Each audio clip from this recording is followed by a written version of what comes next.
best friend insanity. Okay, first off, what I need to say this, this movie is not what people think it is in the best possible way. I feel like people don't understand. It's horribly disgusting, but it's also classy as hell, which is very hard to pull off. So Oh, kudos to thank you you. for managing to like walk that crazy line. During a Q&A at the Overlook Film Festival, which I was lucky enough to attend, and this is where I got to see this in a room full of horror fans, was an amazing experience. But you made this really cool distinction between body horror and straight up gore. Can you get into that a little Mm. bit? Because I thought that was really interesting. Yeah, it's like for me, body horror is always like it's gore with meaning, Mhm. if it makes sense. So it's like it always carries meaning or images or thought, and and it doesn't mean it can't be like splatter and gore and all of that, that's super cool. But for me, it's like, and it's also maybe body horror, not always, but sometimes, especially the body horror I like, is also quite stylized and somehow this there not to like have a shock effect, to like Mhm. splatter in your face and go like, and then it's gone, and then but it's actually there to make you contemplate Mhm. somehow, the character, the story, what's beneath the story. So often I feel like especially the body horror I like most body horror though, that it's really like a, stu a aesthetic study of the Mhm. body, and especially maybe what's inside or what can happen to it. But it often lingers longer, and it often, for me, invites me to look Mhm. somehow. Right. Yeah. It's interesting that you phrase it that way, especially as far as like the gore is like a splatter, because you do some really disgusting things in here, but you torture us because you drag it out, and it's almost like it's daring you to look at it. So Yeah, even if you look exactly. away, you're kind of like I can kind of still see it because you're Yes, like, yes. no, it's here for 60 seconds and we're gonna drag it on, and it's almost like a suspense to it as well that you're really, really good at creating this kind of Oh, thank you. anxious feeling. I just I think every filmmaker is its own first audience Mhm. somehow, and I go for what would I think was fun. And I think a lot of the horror things also because I knew I would also screen it to an audience that would not know it from before, Mhm. and also that the whole kind of anticipation of this retelling of a story we already knew would be like how far will this woman take it you know so that was kind of like the how will I twist it, what will my version of the ball be like when she cuts up the toes, like how when will Right. it stop.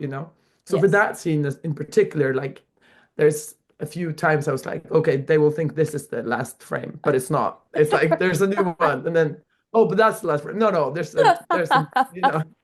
She takes it all the way for anyone who Yeah, hasn't yeah. seen it yet. Yes.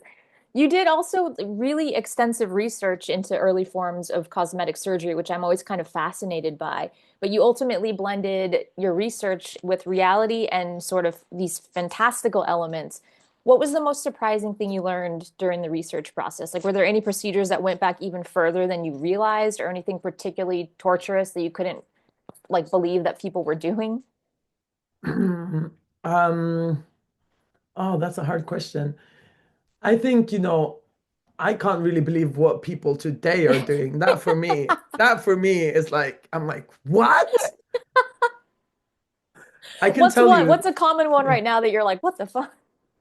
no, I'm just thinking about like these BBLs, like risking death, but Right, right, that's no laughing matter. It's like right. insane. Yeah. But also just the whole concept. I think also now maybe more than before, it's all about being image ready. It's all about, being ready for that selfie.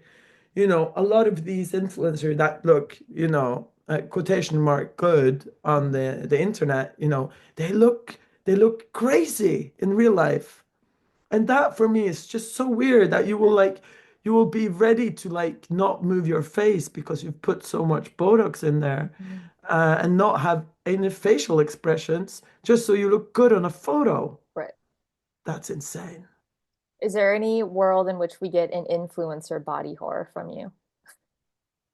Oh, that would be too on the nose, though. You prefer to be a little bit And more people subtle. already say this movie is too on the nose. So, but then I'm like, but come on, it's a fairy tale, you know. I'm not making Right. psychological drama Exactly. here. It's not like Cinderella is a subtle story, you know. I'm not here to be subtle. Anyone who's saying it's too on the nose, just send them my way. I'll have a conversation with Yeah, and that. also I think they might have been a bit, you know, um, it's mostly men who say that, and I think maybe they haven't contemplated enough about what they saw, you know, and how it really the images that are carried or and thought about that maybe. Right. Is there Yeah. anything that you wanted to include in here that you didn't for whatever reason, either it's budget or you felt that it was going too far and you had to cut something?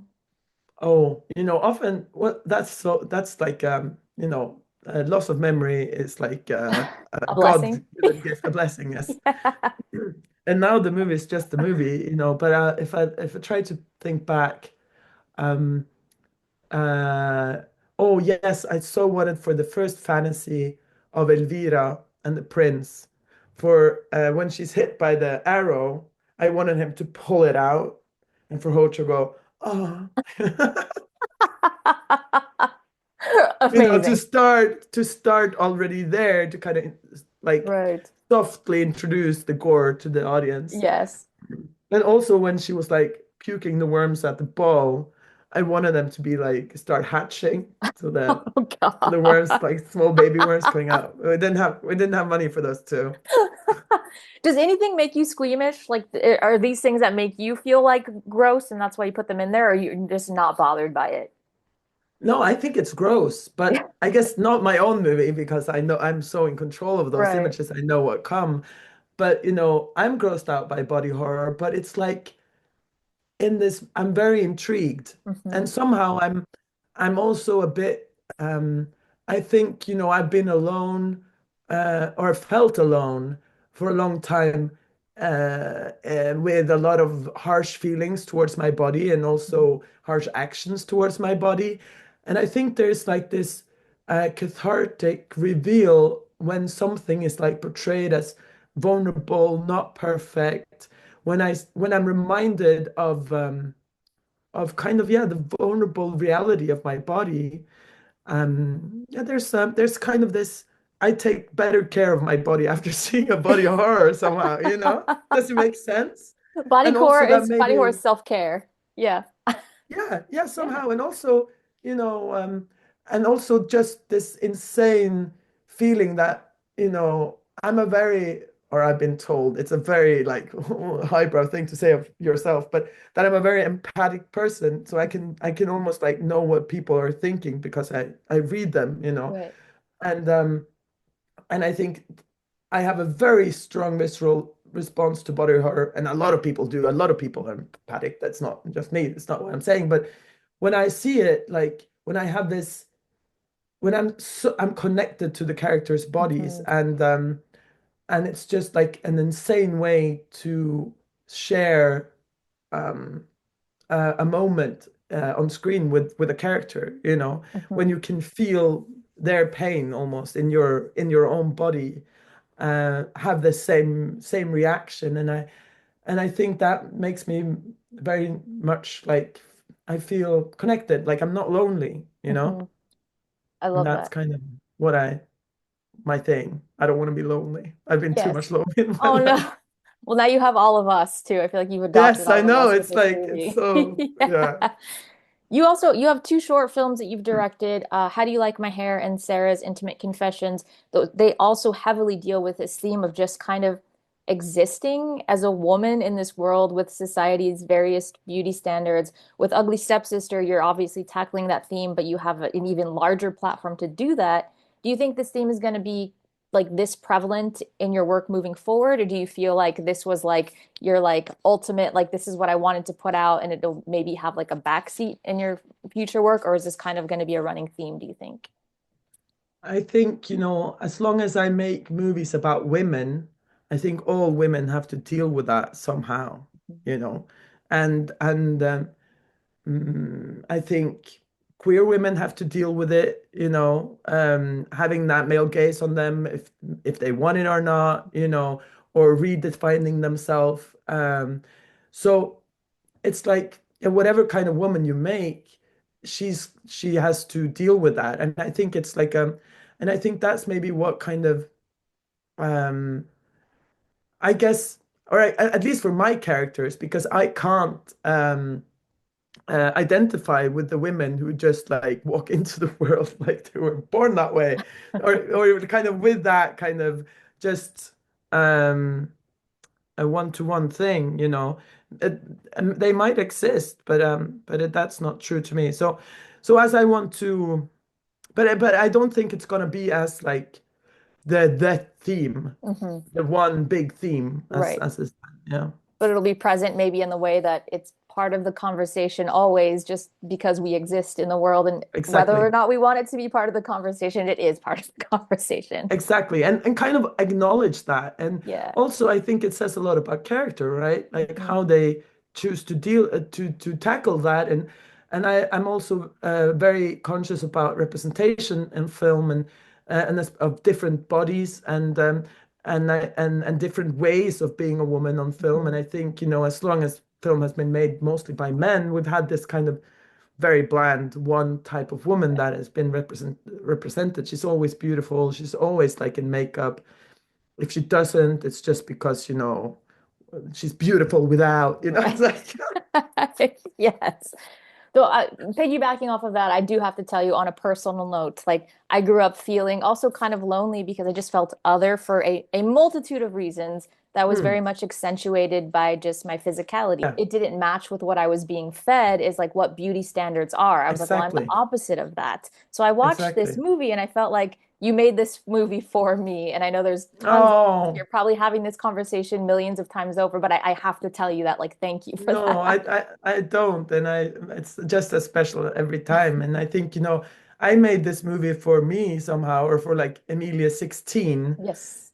Because it is a very lonely feeling to feel that you're not fitting in that way, because it's a very vulnerable thing to share. And Mhm. often if you say I just remember we had a conversation once, me and some friends, where we started talking about, and you don't want to feel it. You don't know, you don't have a language for it, and don't want to feel others to feel, weird, because a lot of it is body dysmorphia, and that's Right. so hard to talk about, because it's not because you're actually ugly, or oh, maybe I am and all of that, but if I say that this is ugly, I'm calling the other one ugly, and like all Right. of that, it's Yeah. so complicated. But Oh, this was amazing, and I very much related to the ugly stepsister, regardless of whether or not that was our truth growing up. It matters that that's maybe how you felt growing up. Which now I'm yeah, like, yeah. the beauty of getting older is like, fuck the beauty standards, and you sort of, I'm like, I'm glad that I don't maybe look like the common, you know? Yeah, and also, like what is beautiful, what is Right. ugly, Yes. and who defines it, and what really is it? Because what is ugly? What person can you really call ugly? You can Mhm. do ugly stuff, but I don't think there is an ugly person out there. Right. And then you have the beauty standards that are ever evolving, ever changing. What we found, this beautiful statue of the fat woman, the first Mhm. like statue of a woman. She's like, we would call her obese, and they Right. said like she's a goddess, right? Yes. And it's like, it's so different, and it's the beauty is in eye of the beholder, or Mhm. in eye of the culture of the Yes. beholder, maybe even more, and I think we have to try to hack that, and try to, get out of that, and see beauty as a much broader definition than the beauty industry. I want to call them the appearance industry. They shouldn't own Yes. that word, how Yes. they define it. Yeah. Absolutely. And if with work like this, I think is really important because it's very fun and it's disgusting and we're like screaming and clapping in the theater, but also I feel like this is putting your stamp on it and saying, fuck it, we're reclaiming this and we're Exactly. redefining it for ourselves, which I think is so Yes. powerful. So thank you. Thank you. I really want to hack the story, the Cinderella story. No one's gonna see that Disney movie again and Yes, feel the no, it's same. our forever perception is completely changed on Yeah, that. exactly. Yes. I've lost my mind, crazy.